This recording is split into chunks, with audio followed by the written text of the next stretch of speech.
നിമിഷം പറഞ്ഞു, ചോദിച്ചപ്പോൾ മൗനമായിരുന്നു മറുപടിയെന്ന്.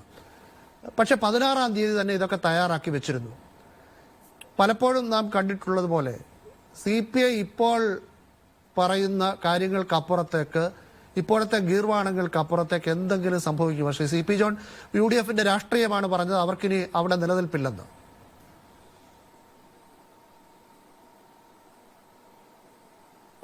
വിനു, ഇത് നമ്മൾ ഈ വിഷയത്തിന്റെ മെറിറ്റിലേക്ക് വരുന്നതിന് മുമ്പ് യഥാർത്ഥത്തിൽ ഒരു ഭരണഘടനാപരമായ ഒരു പ്രശ്നവും കൂടെ ഇത് ഉയർത്തുന്നുണ്ടെന്നാണ് ഞാൻ വിചാരിക്കുന്നത്. ഇന്ന് സഖാവ് ബിനോയ് വിശ്വം പത്രസമ്മേളനം നടത്തുമ്പോൾ തൊട്ടപ്പുറത്ത് നമ്മുടെ മന്ത്രി ബഹുമാനപ്പെട്ട GR അനിൽ ഇരിപ്പുണ്ട്. അവരൊന്നിച്ചിരുന്നാണ് പത്രസമ്മേളനം നടത്തുന്നത്. അദ്ദേഹം പറയുന്നു, ഇതെന്തൊരു ഗവൺമെന്റാണ്. ആരാ ചോദിക്കുന്നത്? നമ്മളാരും ചോദിക്കുന്നതല്ല. ഇതെന്തൊരു ഗവൺമെന്റാണ്, ഞങ്ങളെ ഇരുട്ടിൽ നിർത്തി എന്നാണ് ഈ മന്ത്രി രാവിലെ പറഞ്ഞത്. എന്നിട്ട് ക്യാബിനറ്റിന്റെ കാര്യങ്ങൾ പറയുമ്പോൾ ഈ മന്ത്രിയെ കൂടിയിരുത്തിക്കൊണ്ടാണ് പറയുന്നത് ക്യാബിനറ്റിൽ നടന്ന ഡിസ്കഷനെ കുറിച്ച്. ക്യാബിനറ്റിൽ ചർച്ച ചെയ്തു, അപ്പൊ ഇന്നയാൾ ഇങ്ങനെ ചോദിച്ചു, അതിന് മറുപടി തന്നില്ല. മറുപടി തരാതിരുന്നപ്പോൾ തന്നെ അവിടെ ഒപ്പിടാനുള്ള ആള് ഡൽഹിയിൽ എത്തിക്കഴിഞ്ഞിട്ടുണ്ട് എന്ന് പറഞ്ഞാൽ ക്യാബിനറ്റിൽ ചർച്ച ചെയ്തില്ല എന്നല്ല, ക്യാബിനറ്റിലെ മന്ത്രിമാരെ ഇരുട്ടിൽ നിർത്തിക്കൊണ്ട് മറ്റെവിടെയോ ആലോചിച്ചതനുസരിച്ച് തീരുമാനം നടത്തിയിരിക്കുന്നു. നമ്മൾ ഡിമോണിറ്റൈസേഷന്റെ ഒക്കെ കാര്യത്തിൽ നരേന്ദ്രമോദിയെ കുറിച്ച് ഇത് പറഞ്ഞിട്ടുണ്ട്. യഥാർത്ഥത്തിൽ ഇത് കേരളത്തിൽ നടക്കുന്ന ഒരു കാര്യത്തിന്റെ ചിത്രമാണ്. ഇവിടുത്തെ 4 മന്ത്രിമാരെ പ്രതിനിധീകരിക്കുന്ന പാർട്ടിയുടെ സെക്രട്ടറി അവരുടെ അഖിലേന്ത്യാ സെക്രട്ടറിക്ക് അയച്ച കത്തിൽ പറയുന്നു, ഇത് ഗൂഢാലോചനയുടെ ഫലമായിട്ട് ഒപ്പിട്ട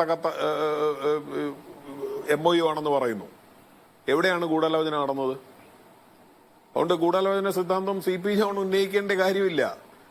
അത് സഖാവ് ബിനോയ് വിശ്വം ഉന്നയിച്ച് കഴിഞ്ഞിരിക്കുന്നു, രേഖാമൂലം ഉന്നയിച്ച് കഴിഞ്ഞിരിക്കുന്നു. അപ്പോ ഇവിടെ നമ്മളിവിടെ ആരെയാണ് ഭരണം ഏൽപ്പിച്ചിരിക്കുന്നത്? ഭരണം ഏൽപ്പിച്ചവരാണോ ഭരണം നടത്തുന്നത്? അല്ല എന്ന് 4 മന്ത്രിമാരെ പ്രതിനിധീകരിക്കുന്ന ഒരു പാർട്ടി ആ മന്ത്രിയെ കൂടെ ഇരുത്തിക്കൊണ്ട് കേരളത്തിലെ ജനങ്ങളോട് ഇന്ന് തുറന്നു പറഞ്ഞിരിക്കുന്നു. സത്യത്തിൽ ഇവർക്ക് തുടരാൻ പോലും അർഹതയില്ല. അപ്പൊ അങ്ങനെ ഇരിക്കുന്നിടത്ത് ഇവിടെ എന്താണ് സംഭവിക്കുന്നത് എന്നുള്ളതാണ്. അവിടെയാണ് ഞാൻ ഈ വിഷയത്തിലേക്ക് വരുന്നതിന് മുമ്പേ, ഇവിടെ നടക്കുന്നത് രാജഭരണമാണ്. നമ്മുടെ മുഖ്യമന്ത്രി, ബഹുമാനപ്പെട്ട മുഖ്യമന്ത്രി, അങ്ങനെ പറയണം എന്നാണല്ലോ. അദ്ദേഹം മുഖ്യമന്ത്രിയല്ല, അദ്ദേഹം രാജാവാണ്. അദ്ദേഹം കുറെ നാളുകളായിട്ട് ഇങ്ങനെയാണ് പ്രവർത്തിക്കുന്നത്. അത് നമ്മൾ പറയുമ്പോൾ വ്യക്തിവിരോധമാണെന്ന് പറഞ്ഞിട്ട് കാര്യമുണ്ടോ? നിങ്ങള് നേരത്തെ ഇവിടെ ADVയുടെ വായ്പ ഒപ്പിടുന്ന കാര്യം പറഞ്ഞു.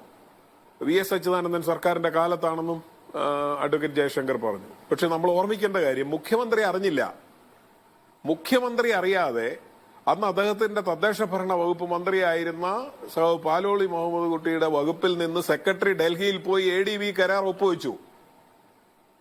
എന്നിട്ട് അതിന്റെ പേരിൽ മുഖ്യമന്ത്രി പ്രതിഷേധിച്ചതിനൊക്കെ അദ്ദേഹത്തിന് നടപടി നേരിട്ടു.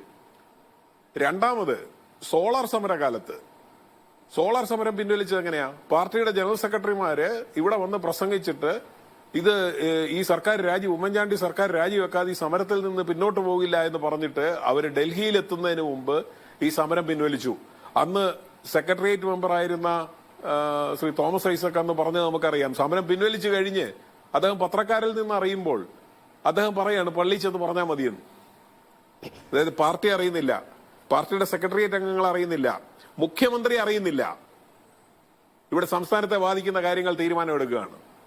ഇതെല്ലാം തീരുമാനിക്കുക എന്ന രീതിയിൽ ഒരു ഏകാധിപതിയാണ് താനെന്ന് സ്വയം വിശ്വസിക്കുന്ന, അങ്ങനെ കാര്യങ്ങൾ നടത്തിയെടുത്തു കഴിഞ്ഞിരിക്കുന്ന ഒരു മുഖ്യമന്ത്രിയാണ് നമുക്കിവിടെ ഉള്ളത്. ഇവർ മുഴുവൻ റാൻമുളി